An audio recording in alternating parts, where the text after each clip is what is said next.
Man, Facebook and YouTube both have rewind videos now? Maybe we should do one for the channel.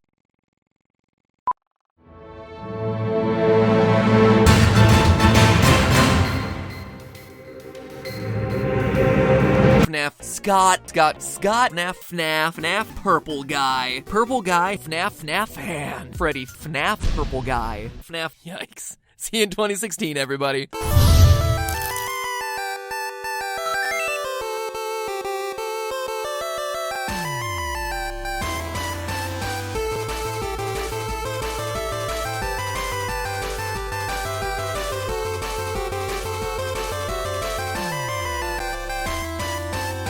Hello, Internet! Welcome to Game Theory, where, FNAF jokes aside, it's been an incredible year for our little community of theorists here. Guys, seriously, we gained 2 million new subscribers. That's insane. Then we launched Film Theorists and set a record by getting 1 million new subscribers there in a month. And now we're closing in on 2. And then Steph and I started the daily live stream GTLive as an experiment just so we could have a way to have fun with you guys more regularly. And your response has been incredible, making it one of the largest streams on YouTube. And it's been awesome because it gives us a chance to showcase you loyal theorists and all the wacky, crazy artwork, funny jokes, infuriating challenges, and thought-provoking theories you send our way. But there was one milestone that was obviously the achievement of the year, the thing that solidified just how far our little community of overanalysts had come. We got included in the annual YouTube Rewind for a glorious 22 frames.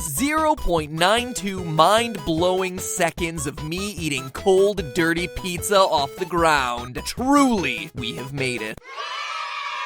But speaking of the YouTube Rewind, I wanted to focus my usual end-of-the-year meta theory about it. As usual, the Rewind highlights the most memeable moments, best songs, and most infuriating games from 2015. IGN gave it a 9 out of 10. Needs more John Cena. This year, though, there was another video that popped up on the exact same day. The Facebook retrospective, or look back, or yearbook, or whatever synonym they came up with that's not Rewind, but sounds like it might be Rewind. Way to not make it obvious there, Facebook. And as a lot of you loyal theorists know, when I'm not researching the Sith training of Jar Jar Binks or testing racism in GTA, I'm consulting brands and other creators about digital video strategy. And if I were to do a rewind of that half of my life this year, it would sound a lot like this. Is Facebook video gonna overtake YouTube? And these two rewind videos finally inspired me to do a video about that exact question. But the question I should probably address first is, why should you care? Why would I make this a video on game theory? Well, because a few months ago, during my YouTube is Broken episode, I asked you to vote, and 86% of you said that you never watch TV, that you only watch video online. That number is huge, and as people who watch mostly YouTube, you need to know that digital video is changing, and fast, and that these changes are gonna affect you and your favorite creators. The Facebook-YouTube rivalry is a great example of this, so if you care about online video, your favorite creators, or wanna be a creator yourself,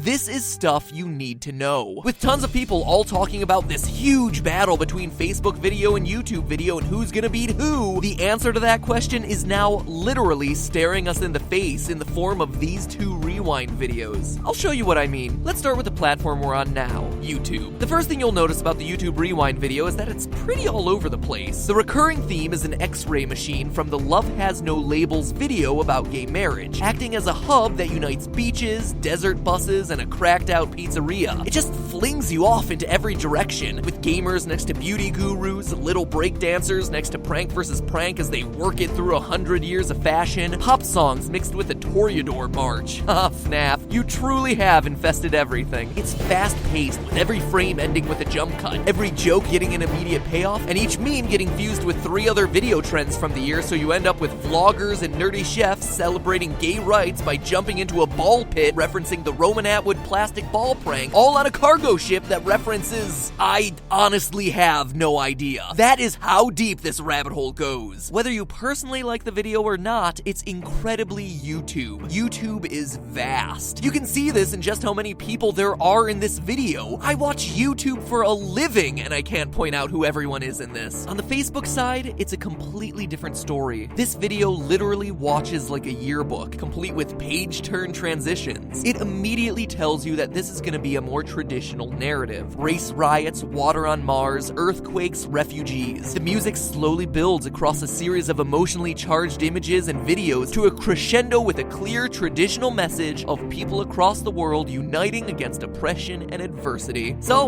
what do these differences mean? Well, first, it shows that people experience these two platforms in completely different ways. Long gone are the days of getting lost trolling through all your friends' pages on Facebook. Instead, Facebook is now designed to be a focused experience on your homepage feed. You're on Facebook and what do you see? A literal straight line of stories leading you down into the page. Your feed reads top to bottom, and rarely do you need to click out of that in order to engage with a post. Compare that to YouTube, where you also have algorithms telling you what you're probably going to want to watch, but instead of following a linear path, you start on a homepage that's full of rows of options. You go to your favorite creators page, and then you see 8 suggested videos. There are 2 options in the end card, there are 12 links in the description, there are 2 iCards, and a partridge in a pear tree. This isn't a linear experience, it's a branching experience. Both are designed to be very immersive, but in completely different ways. But there's also another huge difference here. The Facebook review tells you the story of the world in 2015. The YouTube Rewind tells you the story of YouTube in 2015. Look at the Facebook video. These stories are all things that happened outside of the internet. If Facebook didn't exist, these stories would still have happened anyway. Sorry, Facebook. I know it's hard to face the truth. Then again, though, with the events that you featured, it's probably best you weren't the cause of them. These events were global events. They weren't memes, they were news stories. You don't take to Facebook to see what a creator is doing on Facebook. You go to Facebook to see what people think about that huge thing that happened off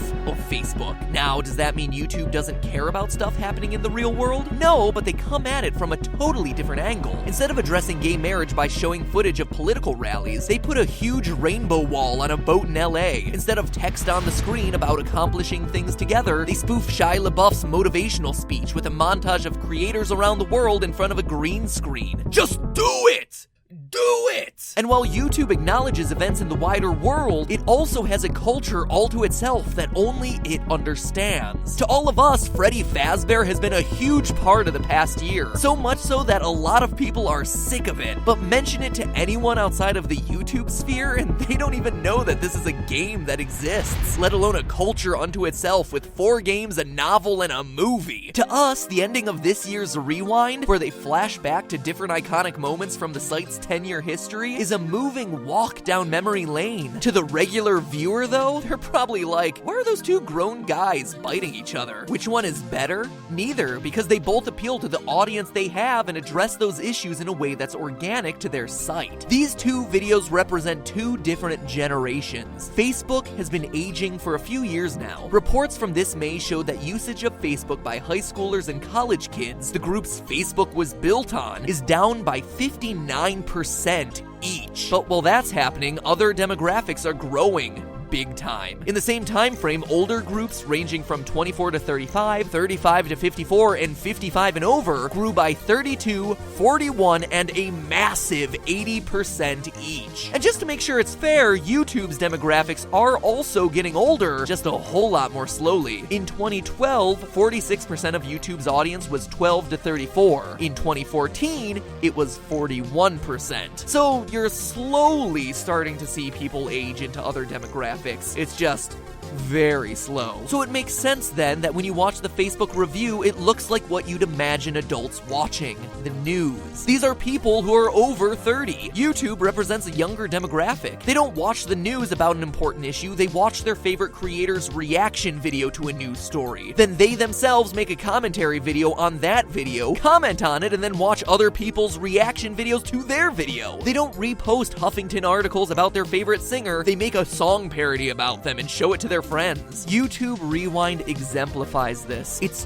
totally derivative. Everything is 3 steps removed from the original. Everything comments and riffs on a major trend rather than reporting on it. But who wins? Well, what these videos really show is that asking that question misses the point. These 2 videos demonstrate that they're barely competitive competitors. Just because both are websites that allow you to upload, comment on, and share videos doesn't make them exactly the same. You go to them for completely different reasons. You go to Facebook to see the news and what your friends think about the news. You make one amazing post, one amazing story, and if it makes it big, it gets spread all over Facebook. By the time it's finished, you're not gonna have a lot of lifelong fans out of it, but you'll have a really memorable post. At this point, one amazing video on YouTube, even if it goes super viral, misses the point of the platform. Look at the creators in YouTube Rewind. They have hundreds of videos each. Some have thousands. For them, it's about a long-term relationship built with their viewers. The news might change, the holidays come and go, but the creator is still there, making videos, building inside jokes, and dedicating themselves to the people who love their work. Facebook is a post.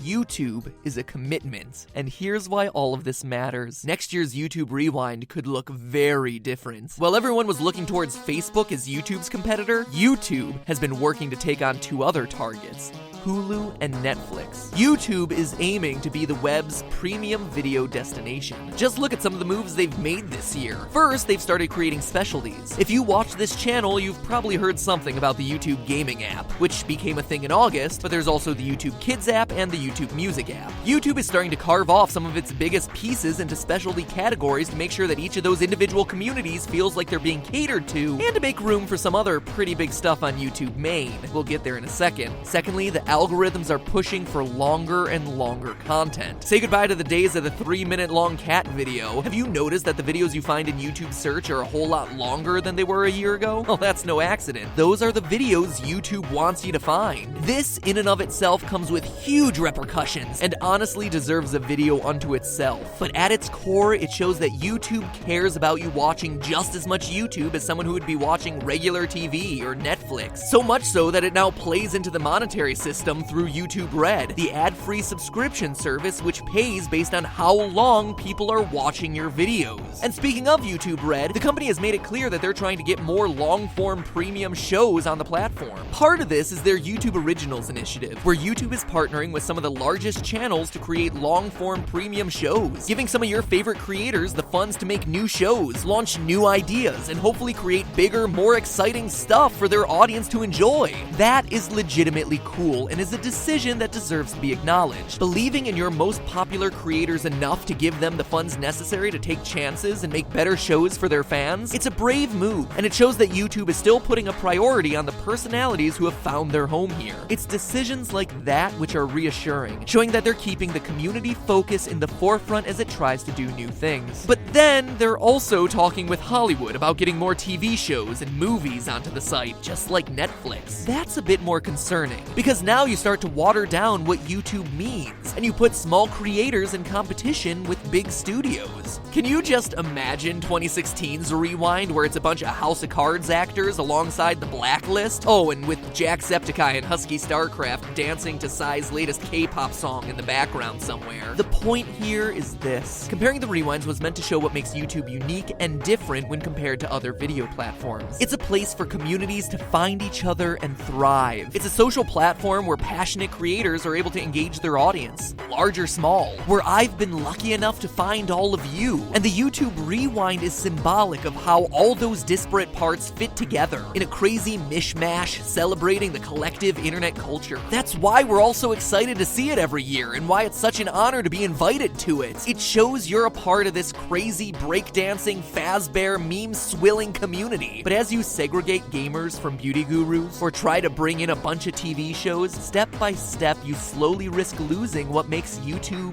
YouTube, what makes it a different and special place. Let's be honest, the stats show that TV is dying. Why try to become something you're not when what you've created here has already been so impactful? Take time to think about it, because I and the tens of millions of people who got excited to see that YouTube Rewind in their feed care about the future of these communities and the platform that brought them to life.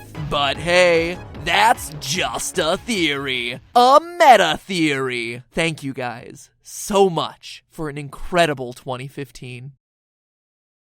So for all you hardcore theorists, let me pull back the curtain here for a minute. Here's a dilemma I was facing this month. What to get the guys on the team for Christmas? Goomba and Drake, they love figurines and collectibles, but I didn't know which ones they'd like or already had. Ronnie? Oh boy, he hates everything. Seriously, his room is a literal den of emptiness. But I needed something that I could get for everyone. And then I realized facial hair. For whatever reason, all the guys on the team have these little tufts of hair on their chin. Except for Ryder, but that's because he's like, what, 12? Prepubescent. And what better gift to give than the gift of shaving to maintain their luscious chin strands? So I got them all a subscription to Dollar Shave Club. Sorry to spoil the surprise, guys. It's coming in the mail. Not only has Dollar Shave Club been a big supporter of the channel this year, it's a great product, delivering fresh razors and smooth shaving butter right to your door for a third of the price of what you'd pay in the store. Hey, so Zoomy, I'm price conscious, alright? There's a lot of guys on the team, but now they'll be using fresh blades every month to keep their chinny chin chins nice and coiffed. If you're looking for a great last minute holiday gift, a little stocking stuffer, give them the club. No, not that club. Dollar Shave Club. They've got super simple gift ideas for everyone on your holiday list. Get yours today at dollarshaveclub.com/MattPat. That's dollarshaveclub.com/MattPat. Seriously though, guys, just lose the hair.